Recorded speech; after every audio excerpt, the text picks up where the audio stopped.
तो आज के वीडियो में हम लोग पढ़ेंगे क्लास 6 का मैथ। और इसके अंतर्गत आज हम लोग पढ़ेंगे अभ्यास 12 बी। तो 12 ए तक कंप्लीट सॉल्व हो गया है और वो सभी वीडियो आप प्लेलिस्ट से जाकर वहां से इजीली देख सकते हैं। तो अब चलिए आज का वीडियो स्टार्ट करते हैं और सीखते हैं अभ्यास 12 बी के सभी सवाल। यहाँ पर आपको पहला प्रश्न दिख रहा होगा, आकृति को देखकर अनुपात निकालिए। पहला प्रश्न है। इसके क्वेश्चन नंबर 1 में दिया है, आयत के अंदर के सभी त्रिभुजों की संख्या का वृत्तों की संख्या से। यहाँ पर आपको आयत दिख रहा है, ठीक है। इस आयत के अंदर आपको कुछ फिगर दिए गए हैं। इन फिगर में किसी दो का यहाँ पर आपको अनुपात निकालना है। जैसे यहाँ पर लिखा कि आयत के अंदर सभी त्रिभुजों की संख्या। तो सबसे पहले देखेंगे कितने त्रिभुज यहाँ पर दिए गए हैं। तो एक त्रिभुज, दो त्रिभुज और ये आपका तीसरा त्रिभुज। तो सभी त्रिभुजों की संख्या का वृत्तों की संख्या से। तो केवल त्रिभुज देखना है और वृत्त देखना है। तो यहाँ पर आपको दिख रहा होगा, यहाँ पर हम इसका सोल्यूशन जो है वो लिखेंगे। अभ्यास 12 बी, अभ्यास 12 बी का पहला प्रश्न, अभ्यास 12 बी का पहला प्रश्न यहाँ पर सॉल्व करेंगे। और पहले का पहला आंसर जो यहाँ पर होगा, आयत के अंदर के सभी त्रिभुजों की संख्या का वृत्तों की संख्या से। तो यहाँ पर आपको क्या करना है, त्रिभुज देखना है। एक दो तीन त्रिभुज है, तो यहाँ पर लिखेंगे आप तीन अनुपात। अनुपात की ज्ञात करना है। आकृति को देखकर अनुपात निकालिए, तो इसके बीच में अनुपात ज्ञात करना है। तीन त्रिभुज यहाँ पर है और वृत्तों की संख्या से। वृत्त कितने हैं, तो एक दो, दो वृत्त हैं, तो 3:2 यहाँ पर आपका आंसर हो जाएगा। ठीक है, आ गया कि नहीं समझ में। यहाँ पर आपको कुल टोटल 7 फिगर दिए गए हैं और इसमें से आपको पूछा गया है त्रिभुजों और वृत्तों की संख्या का अनुपात। ठीक है, तो क्रमशः यहाँ पर त्रिभुज का जो संख्या है उसको लिखेंगे और वृत्त का जो संख्या है। देखते हैं क्वेश्चन नंबर 2। तो आयत के अंदर के सभी वर्गों की संख्या, सभी वर्गों की संख्या का सभी आकृतियों से। तो अब यहाँ पर हमको चेक करना है वर्ग कितने हैं, स्क्वायर। तो एक वर्ग यहाँ है, एक वर्ग यहाँ है, दो वर्ग यहाँ पर है, तो यहाँ लिखेंगे दो। अब आगे प्रश्न में है कि वर्गों की संख्या का सभी आकृतियों से यहाँ पर अनुपात ज्ञात करना है। तो सभी आकृतियों का मतलब जितने भी यहाँ पर आकृति हैं, एक दो तीन चार पाँच छः सात। तो सात यहाँ पर आकृतियां हैं और 2:7 यहाँ पर इसका आंसर। देखते हैं क्वेश्चन नंबर 3। यहाँ पर आयत के अंदर के सभी वृत्तों का, सभी आकृति। तो अब देखना है वृत्त कितने हैं। तो एक दो, दो वृत्त हैं, इसको लिखेंगे दो। और वृत्तों की संख्या का सभी आकृतियों से। तो यहाँ पर आपको एक चार पाँच छः सात आकृतियां हैं, सात यहाँ पर लिख देना है, 2:7 यहाँ हो जाएंगे। ठीक है, क्वेश्चन नंबर 1 आपको आ गया होगा समझ में। अब देखते हैं क्वेश्चन नंबर 2। सरलतम रूप में अनुपात ज्ञात कीजिए।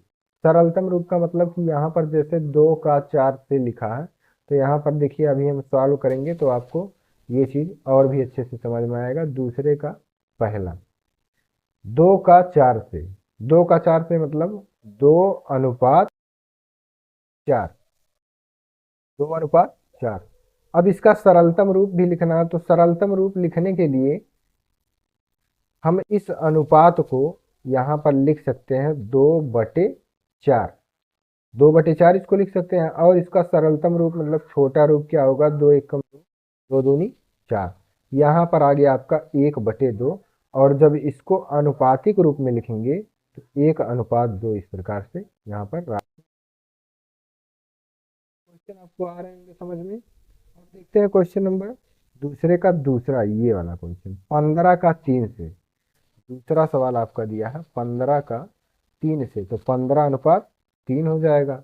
अब 15:3 लिखा तो इसको लिखेंगे 15/3। अनुपात का मतलब यहाँ पर होता है कि उसको बटे में हम लिख सकते हैं, भाग करना यहाँ पर होता है अनुपात का मतलब। तो 15/3 लिखा, अगर इसको 3 से काट दें, 3 एकम 3, 3 × 5 = 15। तो यहाँ आ गया 5/1। और जो इसका आनुपातिक रूप होगा वो हो जाएगा 5:1। यही आपका राइट आंसर है।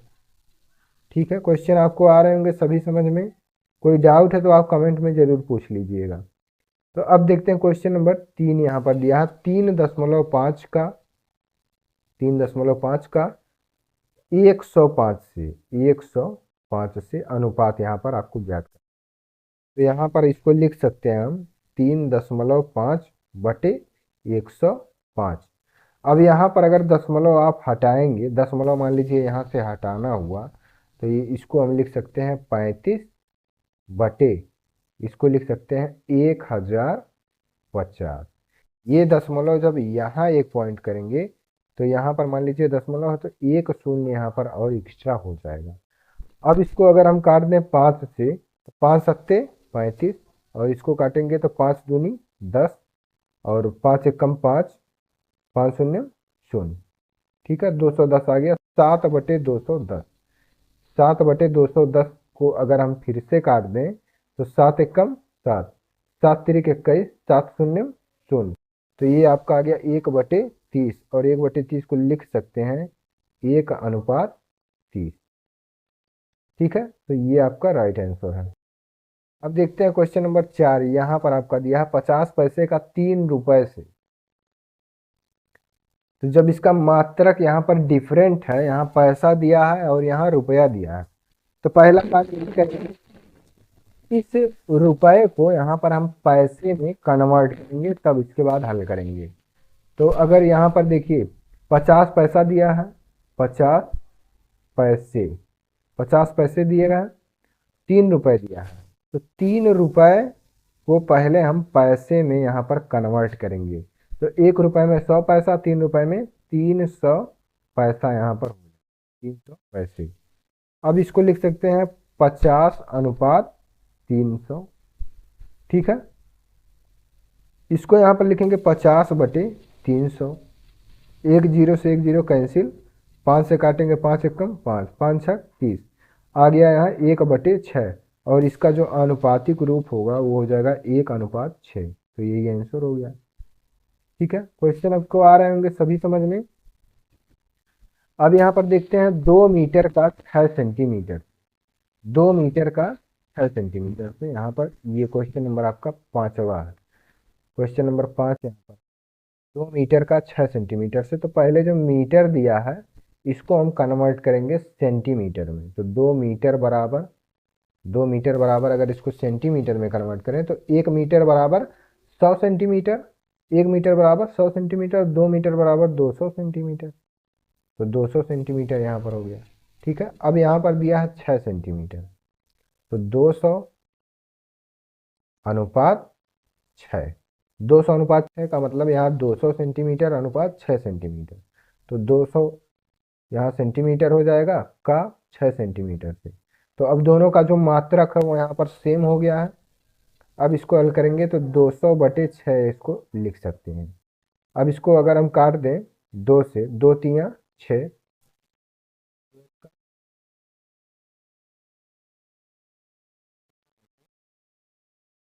3 दिया, इसको हम लिख सकते हैं 100:3, और यही आपका आंसर है 100:3।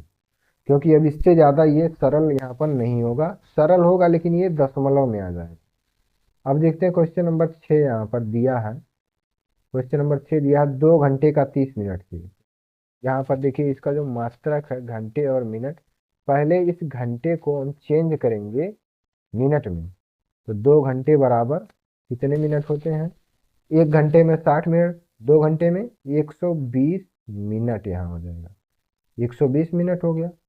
अब 120 मिनट जो दिया है इसका अनुपात निकालना है 30 मिनट से। तो यहाँ पर आपका दिया है 30 मिनट,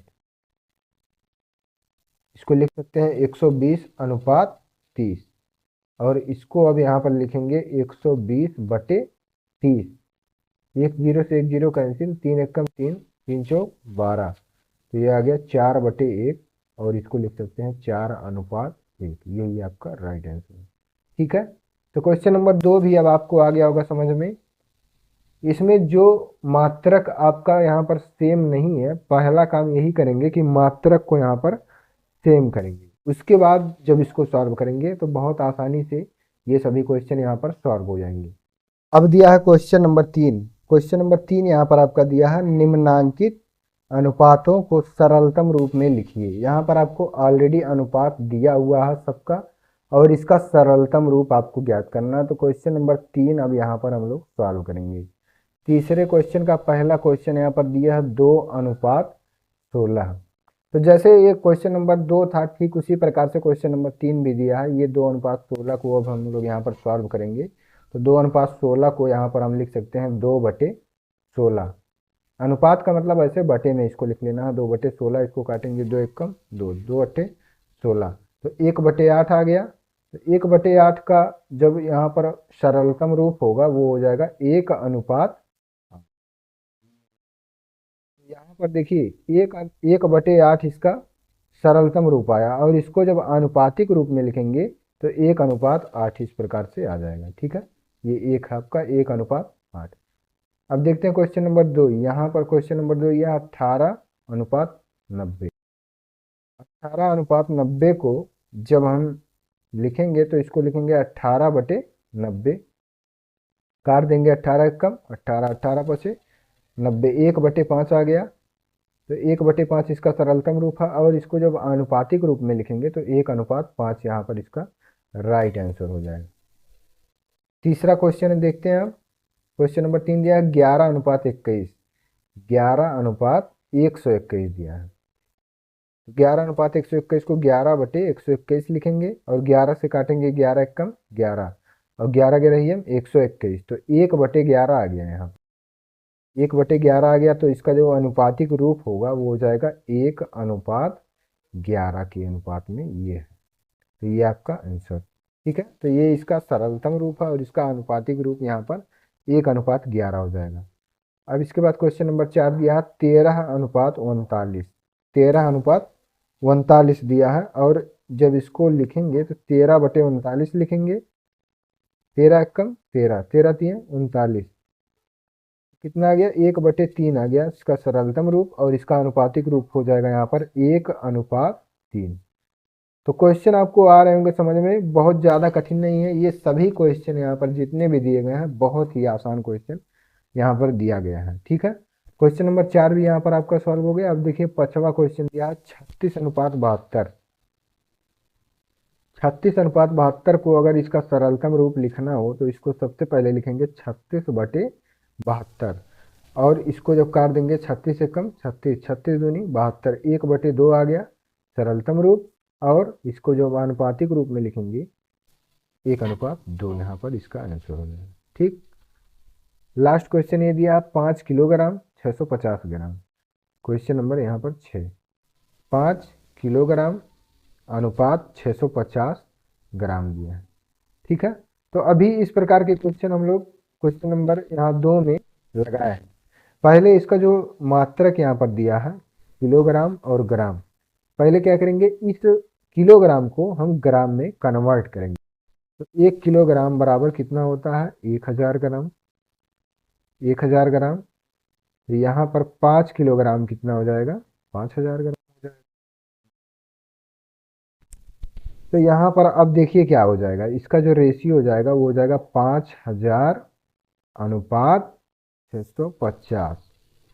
अब ये भी ग्राम में हो गया, ये भी ग्राम में हो गया। अब इसको हल करना आसान हो गया।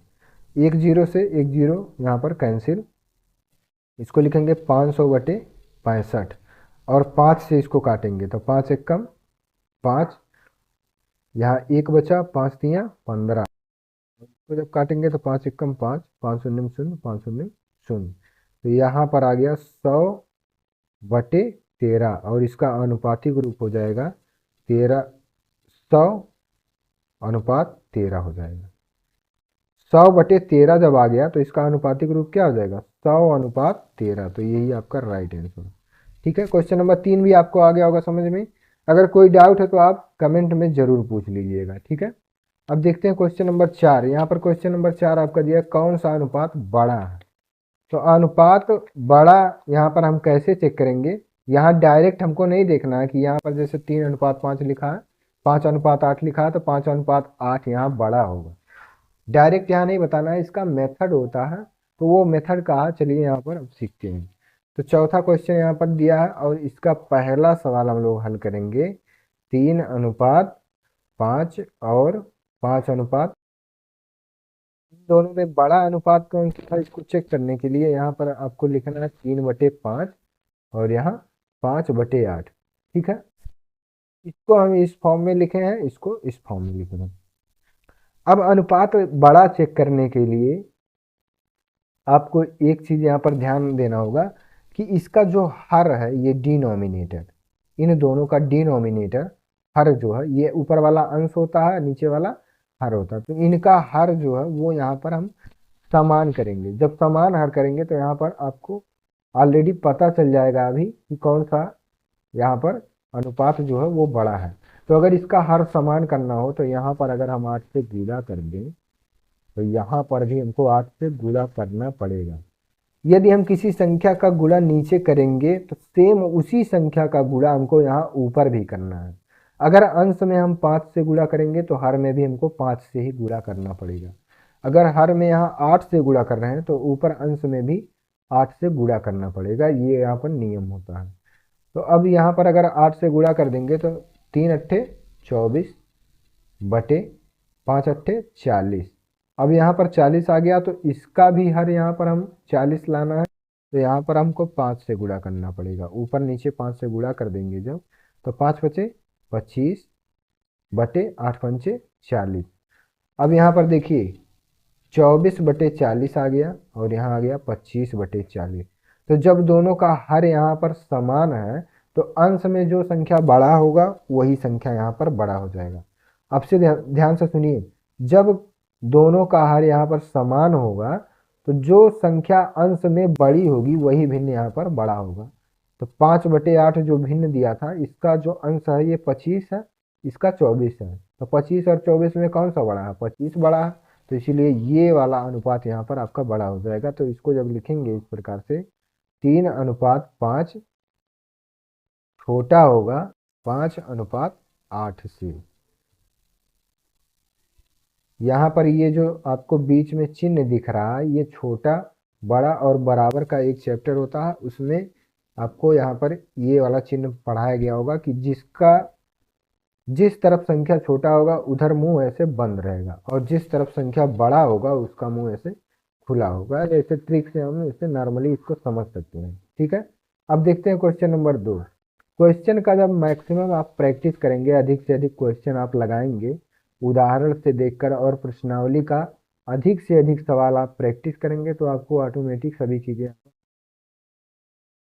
देखिए दूसरा क्वेश्चन यहाँ दिया है 2:7, 2:7 और 6:8। इसमें आपको बताना है कौन सी अनुपात जो है वो यहाँ पर बड़ी है।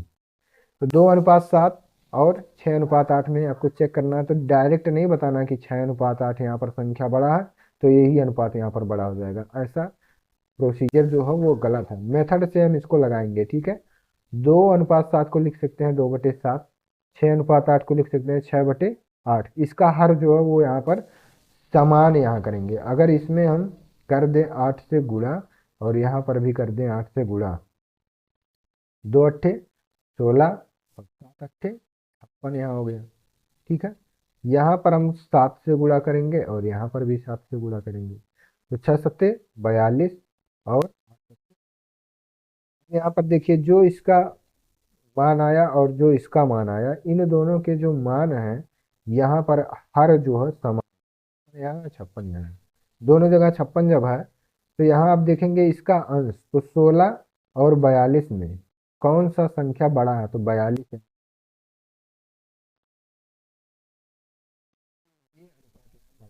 तो इसको लिखेंगे 2:7, छोटा है, छोटा है इसके तरफ मुंह ऐसे बंद रहेगा और जो अनुपात बड़ा है उसकी तरफ मुंह ऐसे खुला रहेगा, तो 6:8 यहाँ पर बड़ा है 2:7। ठीक है, तो क्वेश्चन आपको आ रहा होगा समझ में। अब देखते हैं क्वेश्चन नंबर 3। यहाँ पर 40 पैसे 2 रुपए और 60 पैसे 4 रुपए में आपको, पहले जो इसका मात्रक है उसको यहाँ पर हम चेंज करेंगे। 40 पैसे पी से इसको डिनोट करेंगे, अनुपात 2 रुपए। ठीक है, और यहाँ पर दिया 60 पैसे, 60 पैसे अनुपात 4 रुपए। ठीक है, 40 पैसे 2 रुपए, 60 पैसे 4 रुपए। यहाँ पर आपको बताना है कौन सा अनुपात बड़ा है। पहले जो रुपया दिया है इसको कन्वर्ट कर लीजिए पैसे में। ठीक है, तो यहाँ पर हो जाएगा 40 पैसे, और 2 रुपए को अगर हम कन्वर्ट करें पैसे में तो 1 रुपये में 100 पैसा, 2 रुपये में 200 पैसे। और और यहाँ पर आपका दिया है 60 पैसे, तो 60 पैसे लिख लें। और 4 रुपए को अगर कन्वर्ट करें पैसे में तो 1 रुपये में 100 पैसा, 4 रुपये में 400 पैसे। अब इसका जो सरलतम रूप हम इसको लिखेंगे तो 40/200 लिख सकते हैं, और इसको लिख सकते हैं 60/400। जैसे ऊपर जो काम किए हैं वही काम यहाँ नीचे भी। 40/200 अगर लिखा है 40/200, 60/400 लिखा है 60/400। यहाँ से अगर एक जीरो से एक जीरो कैंसिल, एक जीरो से एक जीरो कैंसिल, 4 से काटेंगे तो 4 एकम 4, 4 पंचे 20, ये आ गया 1/5। और इसको जब काटेंगे 2 से तो 2 तियाँ 6, 2 दूनी 4, 2 शून्य शून्य, तो ये हो गया आपका 3/20। अब इससे ज़्यादा ये सरल नहीं होगा, अगर इससे ज़्यादा सरल करेंगे तो दशमलव में आने लगेगा, तो अब इसको रोक देंगे। तो पहला भिन्न आपका यहाँ 1/5 आ गया, और दूसरा यहाँ पर आ गया 3/20। अगर इसमें हम 4 का गुणा कर दें तो ऊपर भी हमको 4 का गुणा करना पड़ेगा। तो अब यहाँ पर देखिए 4 एकम 4/520, तो 4/20 यहाँ है, और यहाँ पर गुणा करने की आवश्यकता नहीं। ठीक है, दोनों का जो हर है वही हमको केवल समान करना, सेम करना। तो यहाँ 3/20 आपका ऑलरेडी यहाँ पर आ गया था, इसको केवल हम यहाँ पर गुणा किए हैं 4 से, तो इसका भी हर यहाँ बराबर हो गया। तो जब हर बराबर है, जब हर बराबर है तो इसका अंश देखेंगे, जो अंश बड़ा होगा वही यहाँ पर अनुपात बड़ा हो जाएगा। तो 3 और 4 में ये वाला अनुपात आपका बड़ा हो जाएगा, तो यहाँ पर इसको लिखेंगे 40 पैसे, 40 पैसे 2 रुपए, अनुपात 2 रुपए बड़ा होगा किससे? 40 पैसे 2 रुपए अनुपात बड़ा होगा 60 पैसे और 4 रुपए, अनुपात 4 रुपए। ठीक है, ये आपका यहाँ पर राइट आंसर होगा। क्वेश्चन नंबर आपको 4 बहुत अच्छे से समझ में आ गया होगा कि डायरेक्ट हमको नहीं देखना कि जो संख्या बड़ा है वही भिन्न बड़ा है, जो संख्या यहाँ पर बड़ा है वही भिन्न, या वही अनुपात यहाँ पर बड़ा है। यहाँ पर हमको मेथड से ऐसे सॉल्व करना है। तो जहाँ पर जिसका अनुपात यहाँ पर बड़ा होगा वही यहाँ पर बड़ा अनुपात होगा। जैसे यहाँ पर 4/20 है और 3/20 है, तो इसका जो हर है दोनों का सेम है। यहाँ पर जो 4 है इसका अंश ज़्यादा है, तो इसीलिए यहाँ पर ये अनुपात बड़ा हो जाएगा। अब देखते हैं क्वेश्चन नंबर 5 यहाँ पर दिया है, निम्नलिखित कथनों को अनुपात में व्यक्त कीजिए। अनुपात में व्यक्त करने का मतलब यहाँ पर आपको शब्दों में लिखा गया है। ठीक है, शब्दों में है, इसको हमको गणित के भाषा में, मैथमेटिकल लैंग्वेज में इसको लिखना है। तो अब चलिए देखते हैं क्वेश्चन नंबर 5 यहाँ पर कैसे सॉल्व होगा। तो 5वां क्वेश्चन का यहाँ पहला प्रश्न देखते हैं। इस कथन को अनुपात में व्यक्त करना, एक खेत की लंबाई उसकी चौड़ाई की 4 गुनी है। एक खेत की लंबाई उसकी चौड़ाई की 4 गुनी है। तो अगर उसका जो लंबाई है और चौड़ाई है, ठीक है, एक खेत है उसका लंबाई चौड़ाई है, तो लंबाई उसकी चौड़ाई की 4 गुनी है। तो अगर चौड़ाई 1 रहेगा तो इसका लंबाई कितना हो जाएगा? 4 हो जाएगा।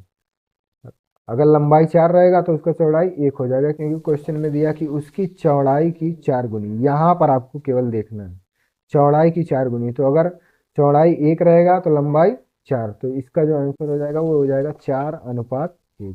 ठीक है, 4:1 यहाँ पर आपका राइट आंसर हो जाएगा।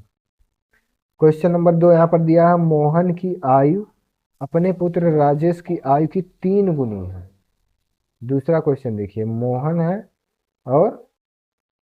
है और पुत्र उसका राजेश, मोहन है और राजेश। मोहन की आयु जो है वो अपने पुत्र राजेश की आयु की 3 गुनी है, तो राजेश की आयु की 3 गुनी है, मतलब ये हो जाएगा 3 और यहाँ हो जाएगा 1। ठीक है, तो 3:1 यहाँ पर हो जाएगा। क्वेश्चन जब आप ध्यान से पढ़ेंगे तो ऑटोमेटिक आपको उसका आंसर यहाँ पर पता चल जाएगा। यहाँ पर कंफ्यूज नहीं होना है, क्योंकि ये ऐसा क्वेश्चन में मैक्सिमम लोग कंफ्यूज हो जाते हैं, गलत कर देते हैं।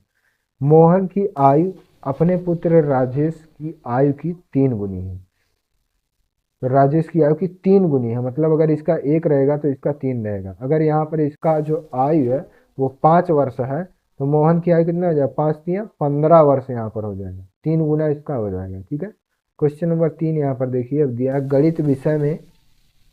गणित विषय में उत्तीर्ण कक्षा 6 के छात्रों की संख्या, सम्मिलित छात्रों की संख्या की 3/4 यहाँ पर।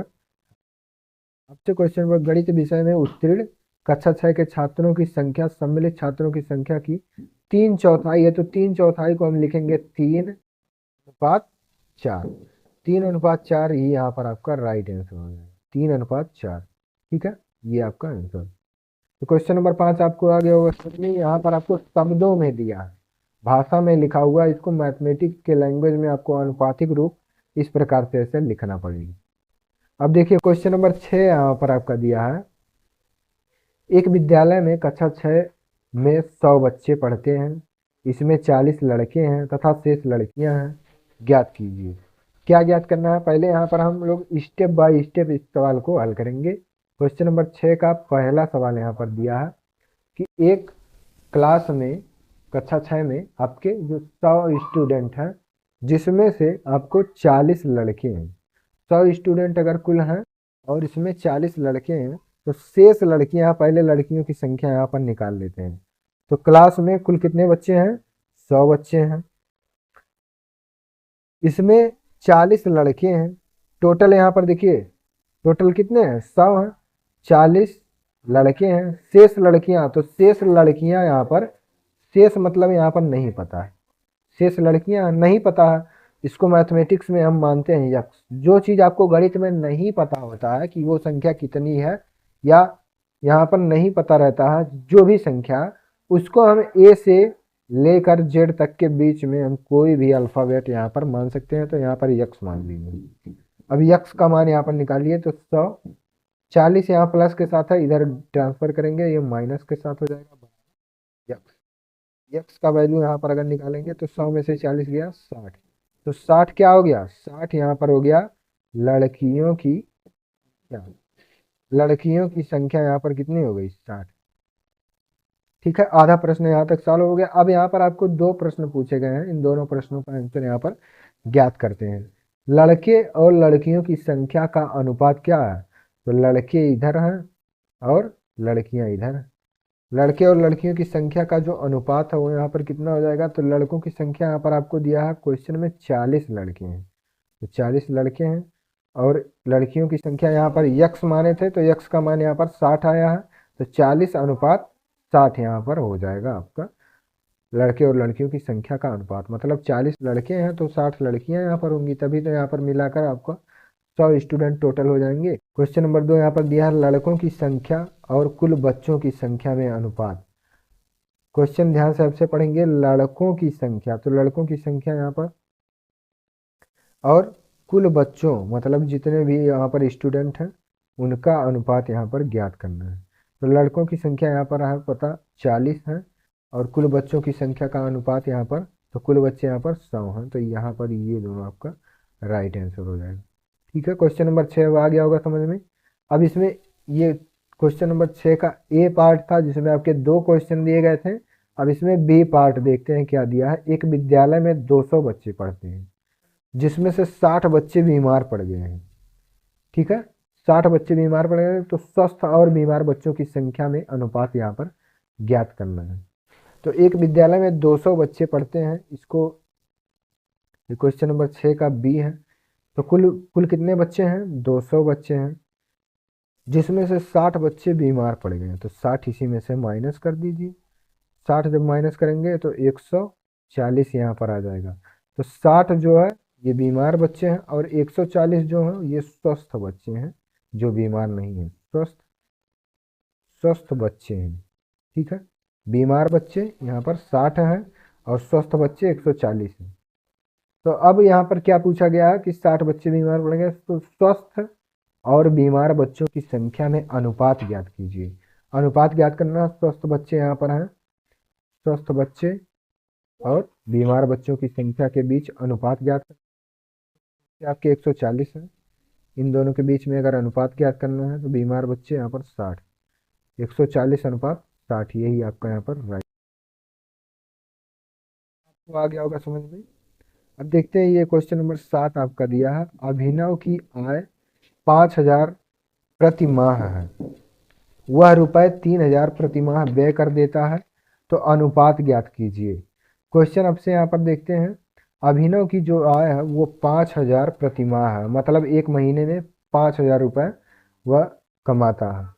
वह 3,000 रुपये प्रति माह व्यय कर देता है। व्यय करने का मतलब कि वह खर्च कर देता है, व्यय मतलब खर्च, तो अनुपात ज्ञात कीजिए।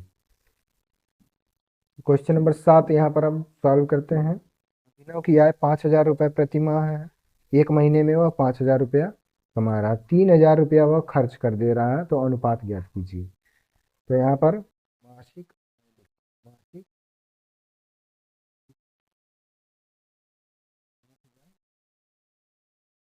व्यय, व्यय मतलब खर्च, खर्च कितना है 3,000। तो यहाँ पर अब देखिए 5,000 रुपया है, उसका मासिक आय, तो खर्च कर दे रहा है 3,000, तो बचत कितना, बचत मतलब जो शेष पैसा उसका बच रहा है वो कितना बच रहा है यहाँ 2,000 रुपया बचत।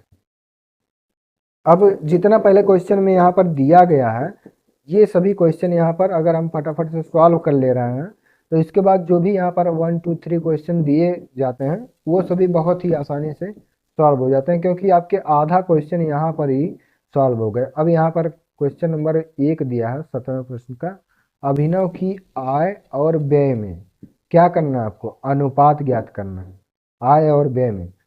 तो आय कितना है और व्यय कितना है, इनके बीच में अनुपात ज्ञात करना है। तो मासिक आय उसका कितना है 5,000 और व्यय कितना है यहाँ 3,000, ठीक है। अगर इसको और सरल रूप में लिखें तो 1 2 3 जीरो यहाँ है, 1 2 3 जीरो यहाँ है, तो ये हो जाएगा 5:3, यही आपका आंसर है।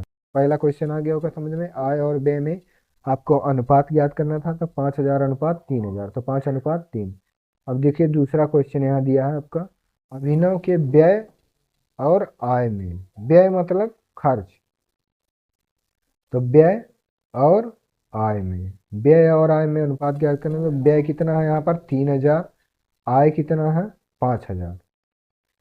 तो अगर इसको सरलतम रूप में करें तो 3 जीरो यहाँ से और 3 जीरो यहाँ से कैंसिल हो गया, 3:5 का यहाँ पर अनुपात, ठीक है। तो ये आपका दूसरा सवाल हो गया। अब देखिए तीसरा क्वेश्चन यहाँ दिया है, अभिनव के व्यय और बचत में, व्यय आपको पता ही है कितना है इसका व्यय, यहाँ 3,000 है व्यय, और बचत, बचत मतलब जितना उसका शेष बच रहा है पैसा उसको, तो व्यय यहाँ पर आपका है 3,000 अनुपात बचत कितना है 2,000। तो यहाँ से 3 जीरो और यहाँ से 3 जीरो कैंसिल, तो 3:2 यहाँ पर आपका राइट आंसर हो जाएगा, ठीक है। क्वेश्चन नंबर 7 भी अब आपको आगे होगा समझ में। अब देखते हैं क्वेश्चन नंबर 8 यहाँ पर, 8वां क्वेश्चन यहाँ पर देखिए, ध्यान से देखिए, निम्नांकित को अभ्यास पुस्तिका पर लिखिए और फिर रिक्त स्थानों की पूर्ति कीजिए। तो 8वां क्वेश्चन यहाँ पर सॉल्व करते हैं। पहला सवाल इसमें दिया है 8/4 बराबर, यहाँ डॉट डॉट दिया है बटे 32। तो इस सवाल को हम 2-3 टाइप से यहाँ पर सॉल्व कर सकते हैं। तो अब चलिए देखते हैं, निम्नांकित को अभ्यास पुस्तिका पर लिखिए और फिर रिक्त स्थानों की पूर्ति कीजिए। 8/4 बराबर, यहाँ पर कौन सा संख्या रहेगा, तो यहाँ पर पता नहीं है और बटे 32 लिखा, तो यहाँ पर अगर हम 4 में 8 से गुणा कर देंगे तो यहाँ बराबर 32 हो जाएगा। तो जो काम नीचे हम करेंगे सेम वही काम हमको ऊपर भी करना रहेगा। तो अगर यहाँ पर 8 से गुणा कर रहे हैं तो ऊपर भी 8 से गुणा, जब यहाँ 8 से गुणा करेंगे तो यहाँ पर 32 आ जा रहा है हमारा, तो इसीलिए ऊपर भी 8 से गुणा करेंगे, तो 8 8 64, तो 64 यहाँ पर आपको भर देना है। दूसरा सवाल देखिए, अब यहाँ पर देखिए इस सवाल को हम एक तरह से और समझ सकते हैं कि 8 यहाँ पर लिखा है यहाँ देखिए 8 लिखा है, 8 का आधा 4, 8 का आधा कितना होगा 4। तो ऐसा संख्या बताना है जिसका आधा 32 हो। तो 32 में अगर 2 का गुणा कर दें तो 32 दूनी 64, तो इसीलिए यहाँ पर 64 ऐसे भर देंगे। दूसरा सवाल लिखिए, यहाँ पर आपको पता नहीं है संख्या, और यहाँ पर किस संख्या का गुणा करें कि 25 हो जाए, तो ऐसा यहाँ पर पॉसिबल नहीं है। 8 में हम किसी संख्या का गुणा करेंगे तो 50 होगा, तो नहीं होगा। तो अब दूसरा यहाँ टेक्निक खोजेंगे, जैसे यहाँ 25 का दूना 50, तो किस संख्या का अगर हम दूना कर दें तो 8 हो जाए, तो 4 का जब दूना करेंगे यहाँ तो 8 हो जाएगा। तो क्वेश्चन नंबर 2 में आपको यहाँ पर भर देना है 4/8 बराबर 25/50। देखिए यहाँ पर कैसे 25 का दूना यहाँ 50 होगा, तो यहाँ पर कौन सी संख्या बने जिसका दूना करें तो 8 हो जाए, तो 4 होगा यहाँ। क्वेश्चन नंबर 3 दिया 16/4 बराबर 48 बटे, यहाँ पर क्या होगा। तो अगर यहाँ 16 में हम 3 का गुणा कर दें, तीसरा सवाल देखिए 16/4 बराबर यहाँ पर दिया है 48 बटे, यहाँ डॉट डॉट दिया है। तो 16 में अगर हम 3 का गुणा करेंगे तो 16 तिया 48 यहाँ पर मिल गया, तो नीचे भी हम उसी संख्या से गुणा करेंगे, 4 तिया 12 यहाँ हो जाएगा। ठीक है, तो 12 यहाँ पर आपको भर देना है, यहाँ हो जाएगा 12। यहाँ ऊपर 3 से गुणा किए हैं तो नीचे भी यहाँ 3 से गुणा करना होगा। और दूसरा टेक्निक इसमें क्या है, 4 में अगर 4 का गुणा कर दें तो 4 चौका 16, तो 12 में अगर 4 का गुणा करेंगे तो 12 चौक 48 हो जाएगा। ये दूसरा टेक्निक है। चौथा क्वेश्चन है, यहाँ पर दिया है 36 बटे, यहाँ पर संख्या पता नहीं है, डॉट डॉट दिया तो बराबर 72/12 लिखा। 72/12 लिखा, तो 12 में अगर हम 6 का गुणा कर दें तो ऐसा कोई संख्या बताइए जिसमें हम 6 का गुणा करें तो यहाँ 36 हो जाए। तो यहाँ जब हम भरेंगे 6 और 6 में 6 का गुणा करेंगे तो 6 छक 36 और 12 छक 72, तो यहाँ पर भर देना है 6। ठीक है, अगर ऐसे नहीं समझ में आता है तो यहाँ पर दूसरा टेक्निक देखिए, 6 में 2 का गुणा करेंगे तो 12 होगा, तो 36 में 2 का गुणा करेंगे तो 72 हो जाएगा। ठीक है, क्वेश्चन नंबर 8 भी आपको आ गया होगा समझ में। यहाँ पर 64 भरना है, 4 भरना है, 12 भरना है, और यहाँ पर 6 आपको भर देना है। अब देखिए क्वेश्चन नंबर 9 यहाँ पर आपका दिया है, निम्नांकित चित्रों में छायांकित भाग का अछायांकित भाग के अनुपात को सरलतम रूप में लिखिए। यहाँ पर आपको 9वां क्वेश्चन का पहला फिगर यहाँ पर दिया गया है, ये फिगर दिया गया है। इसमें आपको छायांकित भाग और अछायांकित भाग के बीच का अनुपात लिखना है। तो छायांकित भाग देखेंगे कितना है और अछायांकित भाग कितना है। अछायांकित भाग, छायांकित मतलब जो कलरफुल यहाँ पर है, तो 1 2 3 4 5 6, 6 भाग यहाँ पर छायांकित है। अछायांकित जिसमें कलर नहीं है, जैसे ये सादा वाला 1 2 3 4 5 6 7 8 9 और ये 10, तो 10 भाग इसका अछायांकित।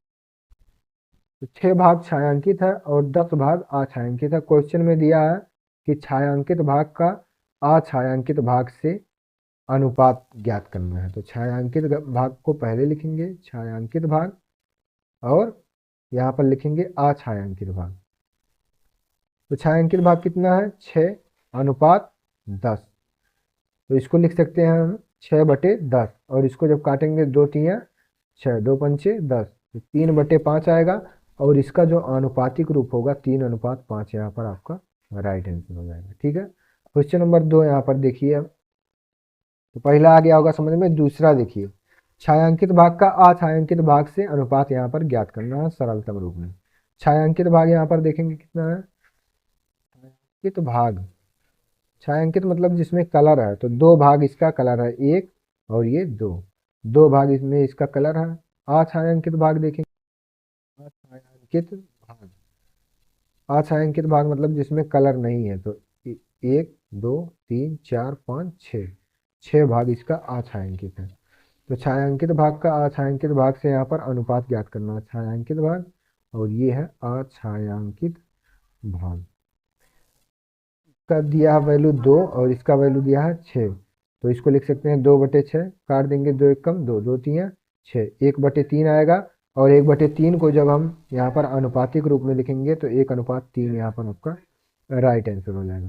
क्वेश्चन नंबर 10 देखिए, सुहानी और पलक के बीच 80 रुपए को 3:2 में बांटिए। ठीक है, क्वेश्चन आपको आ गया कि नहीं समझ में? अब से क्वेश्चन पढ़ लीजिए जब ना समझ में आए। सुहानी और पलक के बीच 80 रुपए को 3:2 में यहाँ पर बांटना है। क्वेश्चन नंबर 10 देखिए, सुहानी और पलक ये दो लोग हैं और इनको 3:2 में बांटना है। तो 3, ये अनुपात का चिन्ह है तो ये /2, इसको हम ऐसे लिख सकते हैं 3:2। ठीक है, यहाँ पर ये चीज आपको केवल समझाने के लिए है कि सुहानी अनुपात पलक 3:2, 3:2 के अनुपात में है। तो इन दोनों को 80 रुपया दिया है, टोटल 80 रुपया टोटल है। इसको 2 बराबर भागों में इन लोगों को बांटना है। सुहानी को मिलना चाहिए कितना? सुहानी को मिलना चाहिए कितना रुपए? 3x। क्रमशः देखिए, सुहानी को 3 और पलक को 2। तो सुहानी को कितना? 3x। पलक को कितना मिलना चाहिए? 2x मिलना चाहिए। टोटल आपका जो यहाँ पर है रुपया, कुल रुपए 80 रुपया दिया है। अब इसको लिखिए इस प्रकार से, सुहानी प्लस पलक बराबर कुल रुपए। ठीक है, ये समझिए इस चीज को। यहाँ पर सुहानी को कितना मिलना चाहिए और पलक को कितना मिलना चाहिए? 80 रुपए में से। तो 80 में 3 अनुपात सुहानी को और 2 अनुपात पलक को यहाँ पर मिलना चाहिए। तो हम इसको इस प्रकार से लिखेंगे, सुहानी प्लस पलक बराबर कुल रुपए। तो सुहानी को कितना मिलना चाहिए? 3x प्लस पलक को कितना मिलना चाहिए? 2x बराबर कुल रुपए 80 रुपया दिया है। 3x प्लस 2x 5x बराबर 80। x बराबर 80/5। 5 से अगर इसको काट देंगे तो 5 एकम 5, 3 बचा, 30 हो गया, 5 छक 30। तो यहाँ पर आ गया x बराबर 16 रुपए। x बराबर 16 रुपए यहाँ पर आ गया। अब देखिए, सुहानी को यहाँ पर कितना मिलना चाहिए? सुहानी कितना मिलना चाहिए? 3x। 3 गुणे x का वैल्यू 16 बराबर 48 रुपया अगर सुहानी को मिल जाए तो शेष किसको मिलना चाहिए? पलक को मिलना चाहिए। तो पलक का अब यहाँ पर निकालेंगे, पलक बराबर 2x। पलक को 2 अनुपात मिल रहा है तो 2x लिखेंगे। 2 गुणे x का मान 16, 16 दूनी 32 रुपया किसको मिलना चाहिए? पलक को मिलना। तो सुहानी को अगर 48 रुपया मिलेगा तो पलक को 32 रुपया मिलेगा। तो इन दोनों का जो अनुपात होगा वो 3:2 यहाँ पर हो जाएगा। ठीक है, तो यही आपका आंसर है। क्वेश्चन नंबर 10 आपको आ गया होगा समझ में। ठीक है, अब देखते हैं क्वेश्चन नंबर 11 यहाँ पर, और ये आपके प्रश्नावली 12B का सबसे लास्ट क्वेश्चन ये दिया गया है। तो क्वेश्चन नंबर आपका 11 यहाँ पर दिया है, एक महिला अपनी बेटी श्रेया और भूमिका में 3600 को उनकी आयु के अनुसार बांटना चाहती है। यदि श्रेया की आयु 15 वर्ष है और भूमिका की 12 वर्ष है तो श्रेया और भूमिका को कितने कितने रुपए यहाँ पर मिलेंगे? तो श्रेया को कितने मिलने चाहिए और भूमिका को कितने मिलने चाहिए? यदि कुल रुपए 3600 हो, कुल रुपए कितने हो? 3600 हो, और इनको किसके अनुसार बांटना है? उनके आयु के अनुसार यहाँ पर बांटना है। श्रेया की आयु, श्रेया की आयु, श्रेया की आयु कितनी है? यहाँ पर 15 वर्ष है। आयु के अनुसार यहाँ पर बांटा जाएगा। और भूमिका की आयु, भूमिका की आयु कितना है? 12 वर्ष है। तो अभी इनको आयु के अनुसार ये जो 3600 दिया है इसको यहाँ पर अगर इनका 15:12 है, 15:12 है, तो अगर इसको जोड़ लें हम तो ये कितना हो जाएगा? 5 2 7 और 1 1 2, 27 हो गया। ठीक है, ये 27 हो गया। एग्जाम्पल के लिए ऐसे समझा रहा है, अभी क्वेश्चन आपको समझ में आ जाएगा। 15:12 दिया तो ये टोटल कितना हो जाएगा? 27। मतलब 15 रुपए में 15 रुपया मिलेगा 27 रुपए में, और 12 रुपया मिलेगा आपको 27 रुपये में। ध्यान से सुनिए अब से। श्रेया की आयु यहाँ पर 15 वर्ष है, भूमिका की आयु 12 वर्ष है। तो अगर इन दोनों को जोड़ेंगे तो 27 हो गया। अब एग्जाम्पल के लिए मान लीजिए 27 रुपया है, 27 रुपये में 15 रुपया श्रेया को देना है, 27 रुपये में 12 रुपया भूमिका को देना है। तो अब अगर श्रेया का यहाँ पर निकालें, श्रेया आयु के अनुसार, आयु के अनुसार रुपए अगर ज्ञात करें यहाँ पर, तो 15/27 गुणे 3600 कितना हो जाएगा यहाँ पर। 3 से अगर काट दें इसको, 3 नवा 27 और इसको काटेंगे तो 3 एकम 3 और 3 दूनी 6, 3 शून्य शून्य, 3 शून्य शून्य। फिर इसको 3 से काटेंगे अगर तो 3 त्रिका 9, 3 चौक 12, 3 शून्य शून्य, 3 शून्य शून्य और इसको काटेंगे 3 एकम 3, 3 पचे 15 और 4 पंचे यहाँ हो जाएगा 20। तो यहाँ 2000 रुपये हो जाएगा। भूमिका का अब जब निकालेंगे यहाँ पर, भूमिका का आयु के अनुसार, आयु के अनुसार रुपए कितना है इसका, 12/27, 12/27 गुणे 3600, 12/27 गुणे 3600। तो अब इसको 3 से काटेंगे अगर, 3 नवा 27 और इसको काटेंगे तो 12 3 36 मतलब 1200 होगी। फिर इसको 3 से काटेंगे, 3 त्रिका 9 और इसको काटेंगे तो 3 चौक 12, 3 शून्य शून्य, 3 शून्य शून्य। फिर इसको 3 से काट देंगे तो 3 एकम 3, 3 चौक 12 और यहाँ 4 चौक का हो जाएगा 1600 रुपये। ठीक है। तो यहाँ पर श्रेया को कितने मिलने चाहिए, 2000 और भूमिका को कितने मिलने चाहिए, तो 1600 रुपये। ठीक है। तो ये आपका यहाँ पर राइट आंसर है। क्वेश्चन आपको आ गया होगा समझ में। यहाँ पर कैलकुलेशन थोड़ा सा आपको ध्यान में रखना है कि गलत ना हो। ठीक है, इसीलिए हम स्टेप बाय स्टेप एक एक संख्या को यहाँ पर काटे हैं।